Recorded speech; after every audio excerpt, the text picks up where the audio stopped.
This is what it looks like when God's children know who He is. When God's children know who He is in the middle of the storm. This is what it sounds like. This is what it looks like.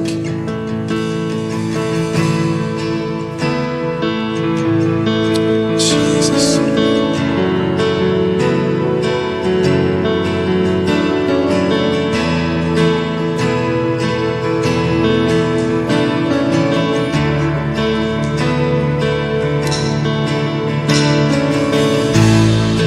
I've tried so hard to see it.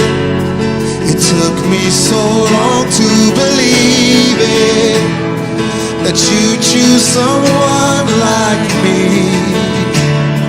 to carry your victory. Perfection could never earn it. You give what we don't deserve, and you take the broken things and raise them to glory. You are my champion, and giants fall when you stand undefeated. Every battle you've won, and I am who you say I am. You crown me with confidence. I am seated in the heavenly place, undefeated, with the one who has conquered it all.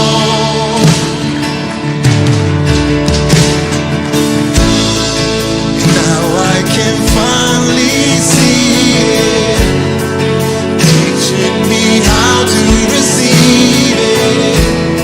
So let all the striving cease, 'cause this is my victory. You are my champion, and giants fall when you stand undefeated. Every battle you've won, and I am who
heavenly places. When I lift my voice.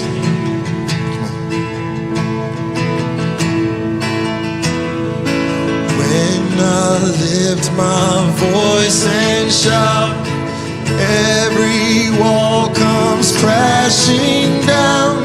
I have the authority that Jesus has given me. When I open up my mouth, miracles start breaking out. I have the authority that Jesus has given me. Can you guys picture David singing this out as he's walking towards this giant? And he's got everybody around him. It's just like what we're in the middle of right now. We're in the middle of it right now. David is standing in the face of this giant, and everybody around him is fearful. Everybody around him is afraid in that moment. But there's something inside of him. There's a song inside of him, just like this very song right now, that knows the authority that he carries, that knows the God who's got his back. And I can just picture David as he's walking towards the giant, and this song is just stirring inside of him. The song is stirring inside of him as the giant's sitting there laughing at him and mocking him and mocking God. But there's this rage on the inside of him because he's seen what God has brought him through. He's seen the faithfulness of God in his life. And I believe that giant fell the very moment he opened up his mouth and said, I'll defeat you in the name of the Lord. The victory was won in that moment. Let's just sing that one more time. When I lift my voice and shout, every wall comes crashing down. I have the authority that Jesus has given me. When I open up my mouth, the miracles start breaking out. I have the authority that Jesus has given me. One more time. When I lift my voice, every wall, I have the authority that Jesus has given me. And when I open up my mouth, the miracles, I have the authority that Jesus has given me. 2 Corinthians 9:7 and 8 says, you must each decide in your heart how much to give. And don't give reluctantly or in response to pressure, for God loves a person who gives cheerfully. And God will generously provide all you need. Then you will always have everything you need and plenty left over to share with others. Your generosity allows Newsoul Ribera to produce and broadcast services to people in need of hope. And your giving helps provide a way to keep meeting together online during the COVID-19 crisis. You are also helping to provide food and other essentials for people in the valley. We have 2 quick and easy ways for you to give. By mail, Newsoul Church Ribera, 7311 Glen Rio Road, Northwest, Albuquerque, New Mexico, 87121. Or you can give online, newsoulribera.com. That's newsoulribera.com.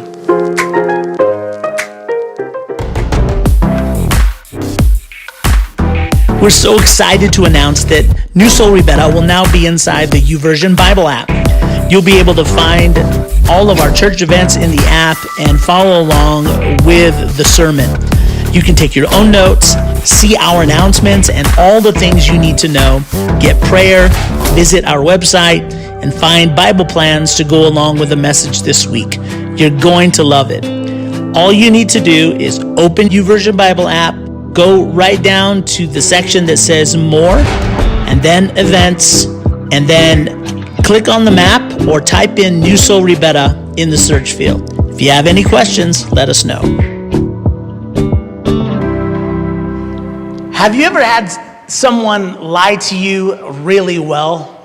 I mean, impressively well. They were telling a story, a narrative so well that was false, that was completely false, but they were doing it so well that you were just amazed at how well they were into their story, their lie, and you're watching them and you know the truth, you know that they're lying to you, but you just want to see how far they go. The level of detail, the twists and turns, maybe they acted it out, they poured their emotions into it, their level of voice rose and fell. And they figured that if they poured on enough of a show, that you would be, or it may have been you telling the story, that if you poured on enough of a show,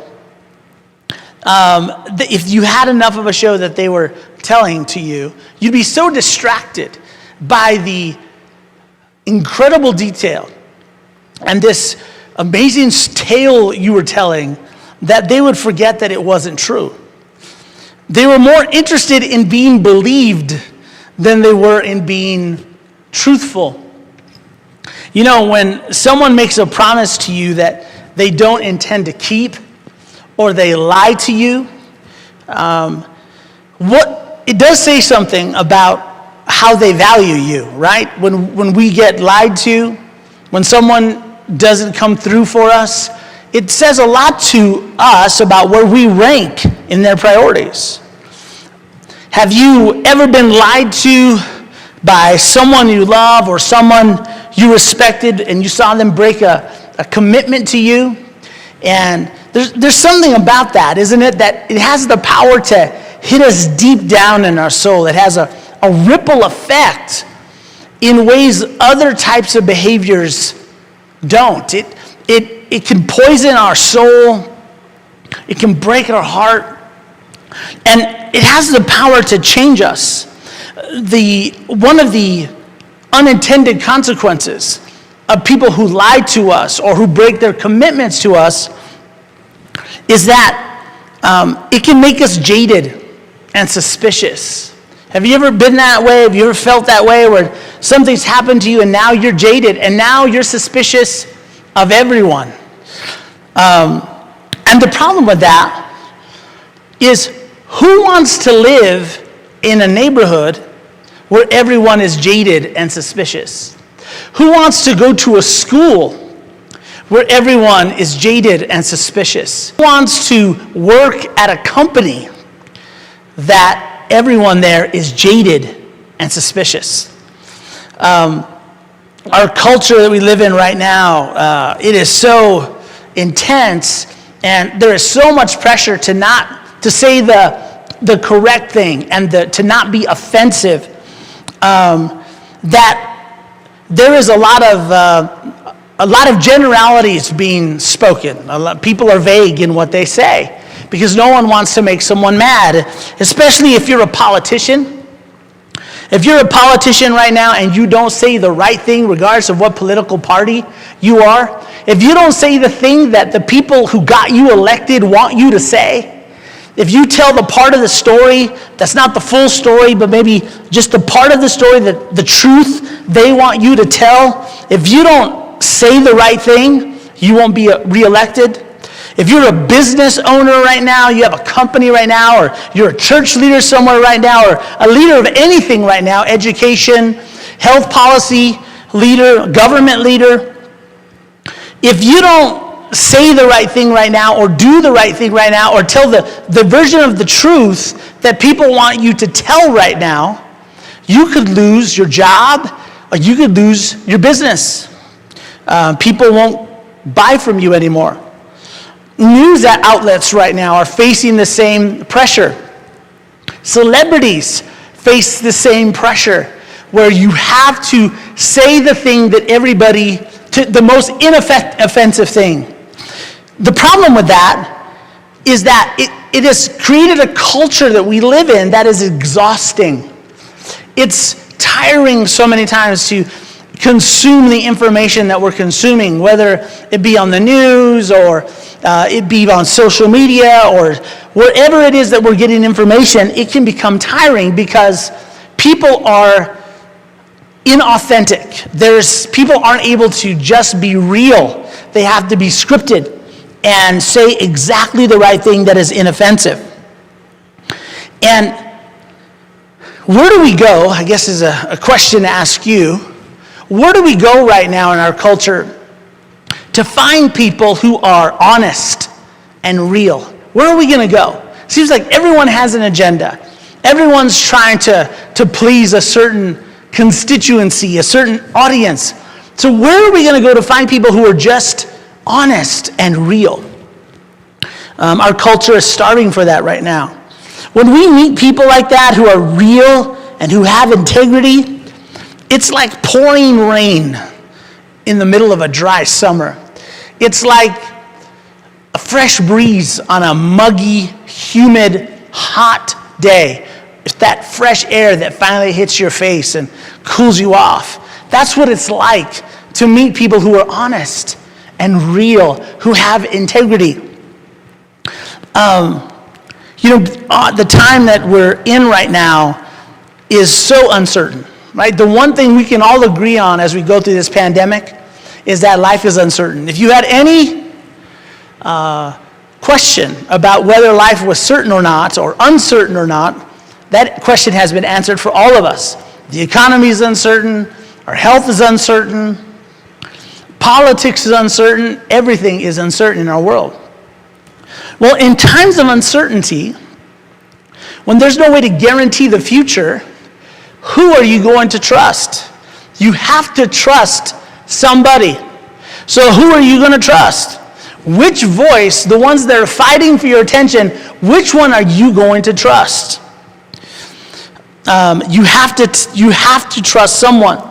So that's why in our culture we rely so much on testimonials, right? A testimonial is where you actually have someone who's purchased the product that you're thinking about purchasing, or received the service, or went to the hotel, or visited Disneyland already with masks on, or ate the food, went to the restaurant. What's it like now during the pandemic at the certain restaurant? What's it like to eat food out of styrofoam boxes? Does the food taste different? What's the patio like? We depend on testimonials right now. That's why we like social media so much. That's why many of us are searching the news or sources of information, because we want to know if someone else who's already experienced it can give us better information to help us make a decision. So where do trustworthiness and credibility come from? If trust is so key right now in trying to navigate our uncertain times, how do we become trustworthy? Or what makes someone trustworthy or credible? Jesus said, "You have heard that it was said to people long ago, 'Do not break your oath, but fulfill to the Lord the vows you have made. But I tell you, do not swear an oath at all, either by heaven, for it is God's throne, or by earth, for it is his footstool, or by Jerusalem, for it is the city of the great king. And do not swear by your head, for you cannot even make one hair white or black. All you need to say is simply yes or no." Jesus comes in. We've been studying this message of Jesus through the first, in chapter 5, 6, and 7 of Matthew's account, eyewitness account of this sermon that Jesus gave. The first thing that Jesus does when he addresses this is he addresses the value system and customs of the audience he was talking to. The culture of the people that he was speaking to, their forefather, their founding father was Moses. And he was addressing the words of Moses that God had given to Moses that became the blueprint, the constitution, the DNA of an entire nation. It put together the values, what they believed, how they behaved, everything that made Israel a unique nation on the earth, that came out of slavery, who were an oppressed people, who had nothing of their own, who were used and abused. It gave them an identity. And Jesus is addressing this identity, and he's addressing their customs. He says, he said that Moses said that God had given these commands to Israel. So here's the commands that he was addressing. Fear the Lord your God and serve him only, and take your oaths in his name. And the next one, you shall not misuse the name of the Lord your God, for the Lord will not hold anyone guiltless who misuses his name. Some of you who grew up in church or who know the Ten Commandments know that this is the commandment that says you shall not take the name of the Lord in vain. So God told the people to take an oath in his name and not to misuse his name. So it was God's idea, and it was given through Moses. And Jesus comes in, and so let's just unpack that for a moment. When God gave his name to the people of Israel, why did he do that? Well, he was giving to them trust and credibility. When Israel came out of Egypt, they were slaves. They had no business experience. They had nothing that would give them credibility amongst each other. They had only worked for someone else. And so in order to build their relationships with one another, God said, I'm going to give you automatic credibility. I'm going to give you work history. I'm going to give you a great credit background. I'm going to give you my name. And if you swear in my name, if you take an oath in my name, it'll be a stamp of approval that you are trustworthy. I'm going to give you a new identity. I'm giving you my identity. So use my name. It's like your parents giving you their credit card. You haven't earned credit like that, their credit limit, but they lend you their card so you have credibility. And he said if you vow or say I take an oath to, it immediately gives you trustworthiness. So for example, someone in that day would say, well, I vow to the Lord that I will take care of your sheep, in a good way. And so that gave you credibility. So they agreed to do business with you. We have that in a modern sense, right? You've seen it. You've seen the place on the side of the road. It might be Lucy's Christian hairstyling shop. And she has a cross and a Jesus fish. And so she's appealing to your Christian nature. And so she's using symbols that will get you in the door. It's a marketing strategy, right? And what she's hoping is that gives her credibility. And you and I, if you've been around long enough, you've known that doesn't always give you the best credibility because somebody has a symbol in their name in business or in life. But Jesus speaks and he says, but I say. So we can't just ignore this. Jesus is saying something revolutionary. He is making himself the new authority. He was saying that the old had served its purpose. Moses had his time. The laws that the people lived by had served their purpose, but now he was here. There was a new sheriff in town, and he was saying, he was giving a new law, a new way of doing things. And here's what he was saying. Jesus is the new. The reason why he wanted to change things is because from the time that the original laws were given in those couple thousand years that had passed, Israel, the nation, had begun to take the name of the Lord in vain. What does that mean? Well, it doesn't mean you're, saying the name of God in a cuss word. That's not what was being meant here. What was being meant here is that they were taking God's name as they were using his stamp of approval, but weren't delivering the goods for the people. They weren't delivering on their promise. They didn't have excellence. They were mistreating each other while using the name of the Lord for their own advantage. Testimonials work until they don't, right?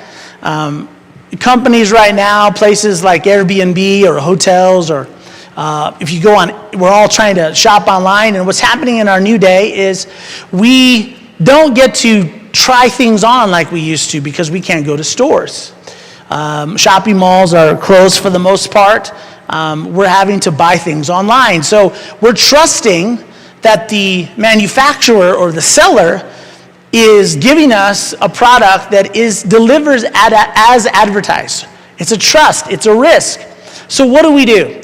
We read the testimonials, right? We love the 5-star system. Is this a 5-star? We go in there and we select, I only want 4 stars and up. I only want the companies, the hotels, the restaurants, the products that say that is a 4-star and up. So we want the best reviews, and we want, the choice, the company's choice one, and we're reading through all the reviews, and we're actually seeing if it's true, if it's credible. There's photos there of what it looked like when they got it out of the box. But what companies have learned is that is what's driving sales. The authentic testimonial is what drives sales. So what they are doing is hiring people who their job description is to write fake testimonials for these products and services. So it is now a whole company's mission. There are companies that are established that manage a company's reputation. That's what they do. So, in other words, the authenticity of the testimonial is now gone. So, the same thing had happened in the lives of the people of Israel. They began to use the name of the Lord in vain. What had happened is now they had options. But when, at the beginning, they needed God's approval to begin a relationship, a business relationship, for example. But now they had options. And they only took the jobs, for example, that was best for them. And they said no to the other ones, even though they had made a commitment to stand by that other behavior, or those other agreements.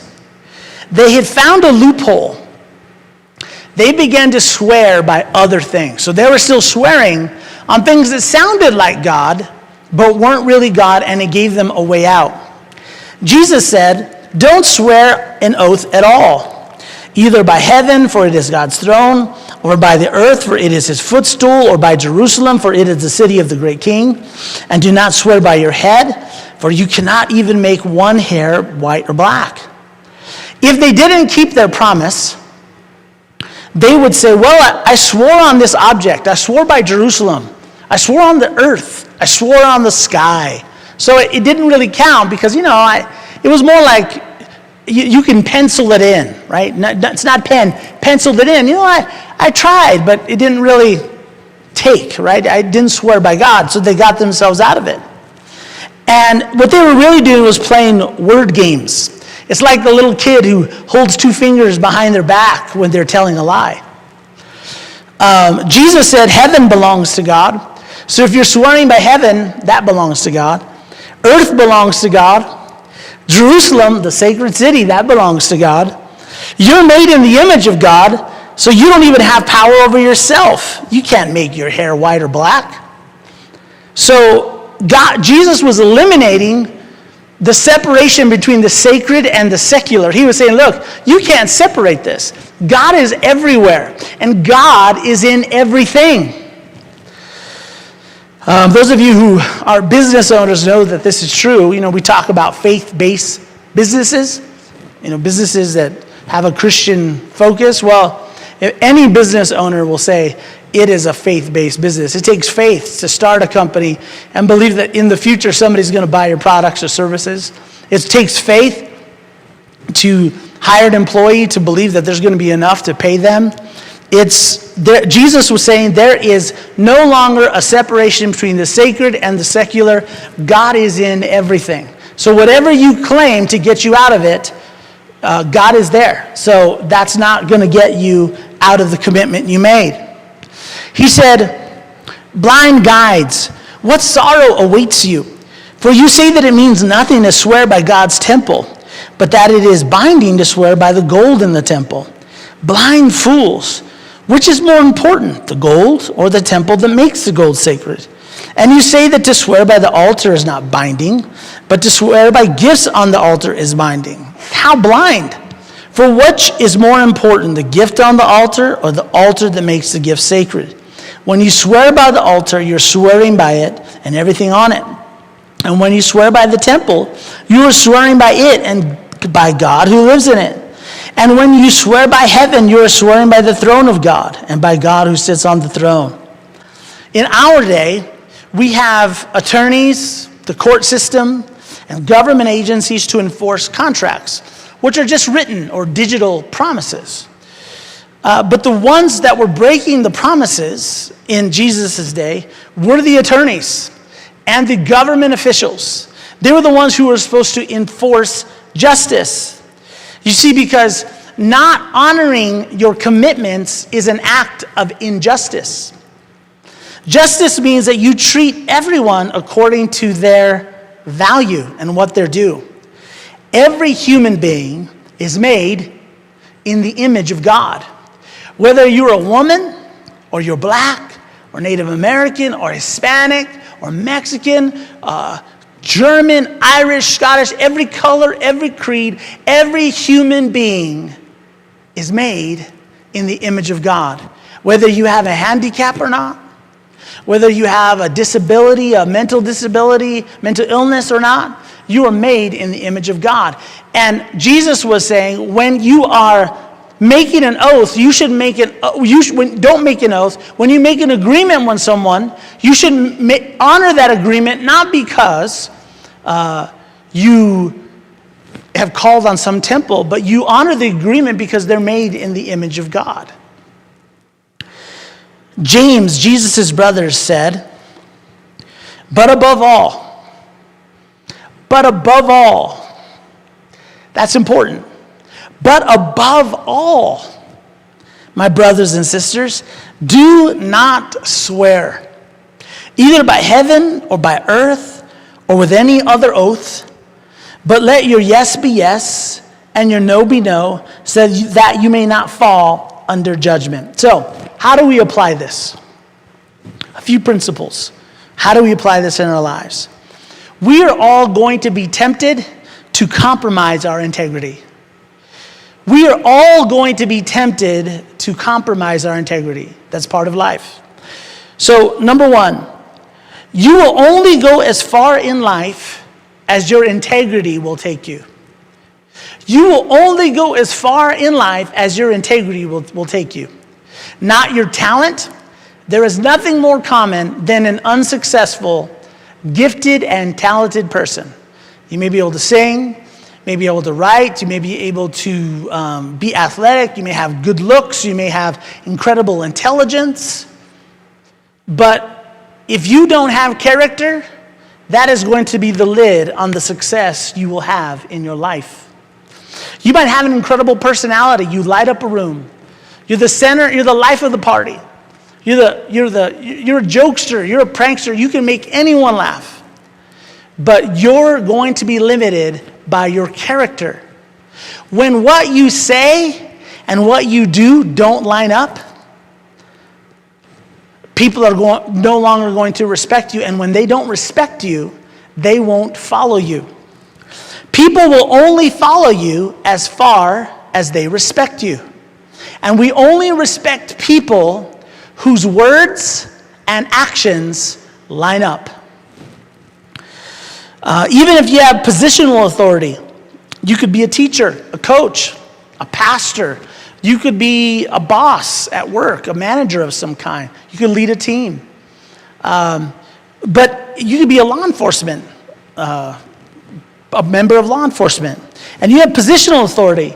And for the moment that you have lights on and your badge and your gun, or the first day you walk into class or show up at the job, you have a few moments where they'll listen to you because of the job. But what we see in our country right now is our systems are failing us because those who said they existed to protect and serve are being caught doing neither of those. And that's where, once that happens, people disrespect you and your influence begins to wane. Number 2, why you're tempted to compromise on your integrity. It's not because you're a bad person. It's not because you're malicious. It's not because you're evil. It's not because you want to hurt other people. One of the main reason why you're tempted to compromise your integrity is because your priorities are always changing. Do you have the same priorities today as you did 5 years ago? Think of yourself 5 years ago. Are the priorities you have today the same as they were 5 years ago? How about 10 years ago? How about 30 years ago? Do you have the same priorities today as you did then? They're always changing because life is always changing. So when that happens, if you say yes and you make an agreement, what you are saying is, I will honor my agreement even when my priorities change and times change. I will still honor my agreement. Number 3, we believe our own excuses. Isn't that one of the main reasons why we don't honor our commitments? We tell ourselves lies. We rationalize, which means we tell ourselves rational lives, right? We talk to ourselves, you deserve it. You deserve to no longer be in this commitment. It's not fair. It's not fair to you anymore. It's not fair. They're getting a better deal than I am. Or, it's not a big deal. It's not a big deal. They probably forgot about it. Well, did you forget about it? If you're still remembering it, there's a pretty good chance they still remember it, the promise you made. The end justifies the means. Hey, look, as long as we get a good result, anything is up for fair game. The ends justify the means. So, it's okay to be dishonorable as long as the end is honorable. It's okay to be violent as long as the end is peace. It's okay to be corrupt as long as the goal is to get rid of corruption. Number 4 is listen quickly and speak slowly. Before you start to make an agreement with someone, listen quickly. Be great at listening. Think through what you're being asked to do. Consider it. This puts you in a very powerful position. You're called to own your life, to make the decision. If someone asks you to make an agreement to do something right away, here's a great response. I don't know. Why don't you practice it right where you are? Just say it. I don't know. Or, let me get back to you. And actually get back with them. Okay? To say, let me get back to you and not get back to you because I hope you're going to forget it because of the pandemic and life it's dishonoring to that person. The reason why you should keep your word and just be yes or no and honor your commitments is not because it breaks a commandment. It's because it hurts the other person. It dishonors them. That's the reason why you should keep your word, because it hurts them. A lot of Christians will say, they're afraid to say no. So they'll say things like, I'll pray about it. I don't think it's God's will. It's a closed door. Or, I just didn't feel prompted. Or, I don't feel led. Instead of just saying no. Just say no. What Jesus is saying here is don't hide. Don't hide. Be transparent. Be real. Be open. Be honest. When you say yes to any agreement, you're giving a part of yourself. You're giving your time, your energy, your preparation, cleanup. It's opportunities that you're not going to do because you've made an agreement to do this instead. But you're saying, yes, I agree to that. I will commit to that. Or say no. It is not easy to say no. Some of you are people pleasers by your nature. You don't like to say no. It's hard for you to say no. But I want you to know that if you're a people pleaser and you can't say no to somebody and you say yes when you really don't really want to do it, the reason you're doing that is only to protect yourself. It's all about you and what they think of you. And you want them to like you and think you're a good person. Instead of being honest and saying, no, I can't make it, it allows the other person to move on to someone else. And they will respect you, usually, for the courage to be honest with them. The one thing we should be in this world as Jesus followers is dependable. We live in a world in which almost nothing is dependable. So we should be dependable. We should be people that you can count on. As we close today, if you're not a follower of Jesus today, and you're watching because, I'm going to assume you're watching because you're interested in God. You're seeking spiritual purpose in your life. You feel empty. You're hungry for spiritual things.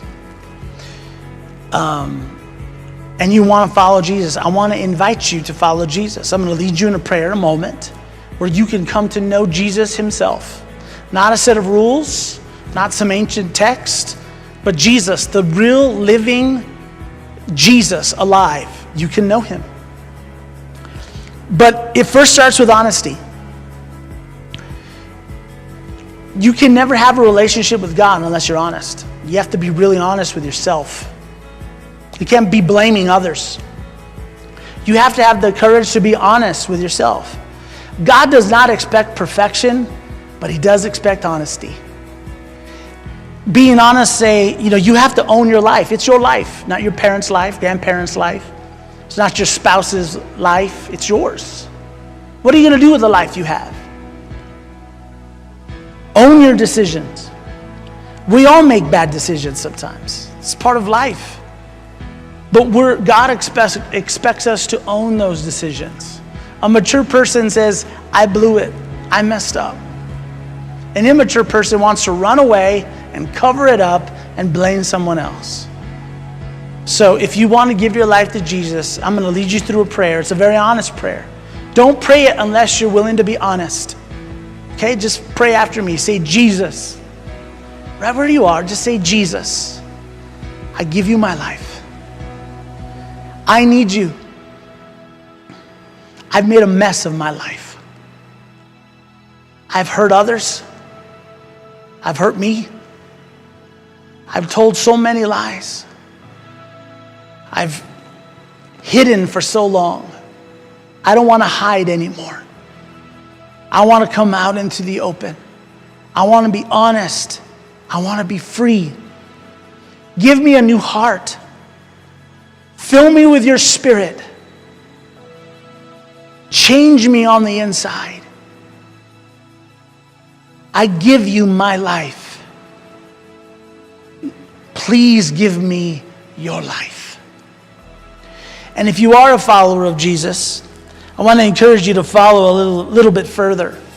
My challenge to you is, how many of you have unkept promises to friends, loved ones? The promises that you made that you're remembering right now, and you're hoping they forgot, but if you remember, they probably do too, that you need to follow up with. You need to actually keep your promise, even though it's been a long time. It's time to keep your promise. Maybe financial institutions. Maybe there's some debts you need to pay. Been dodging phone calls. Not opening mail. Because you made a commitment, but you don't want to keep it. I want to challenge you. Keep your commitment and follow through. Every time you follow through, you grow in character. You become more real. And the more real that you become, the more influence you will have, because your integrity will grow, and the more influence you have on other people because you live out what you say. Is your life talking as loud as your mouth? Are you living as strong as you talk? What we should be known for is not how loud we talk or the religious words we use. What we should be known for is how we live our lives. Jesus said, let your yes be yes and your no be no. Don't add anything else. Your life should be the loudest thing about you in keeping your promise. Let's pray together. I'll lead you in a prayer as we close. Heavenly Father, I pray for my brothers and sisters who are struggling right now and needing the courage, who are terrified of having to keep promises and call people up and pay bills and deal with everything else that they need to keep commitments to.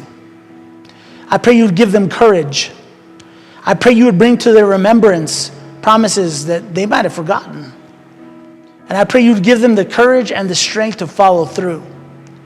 And I pray that all of us would not be known for the religious and church words that we say, but the loudest thing about us is that the way we live our lives, that we can be dependent on, that we have integrity wherever we go. I pray in the name of Jesus. Amen. As we close, I can't wait to see you. I miss you. We're doing Newsoul in the neighborhood. Some of you will be seeing us very soon in person, which I'm very excited about. Stay connected to our digital platforms. Connect with us on Wednesday night. We love you. We're praying for you. Let me speak a blessing over you. May the Lord bless you. May the Lord keep you. May the Lord cause his face to shine upon you. May the Lord be gracious to you. And may he give you peace. I love you.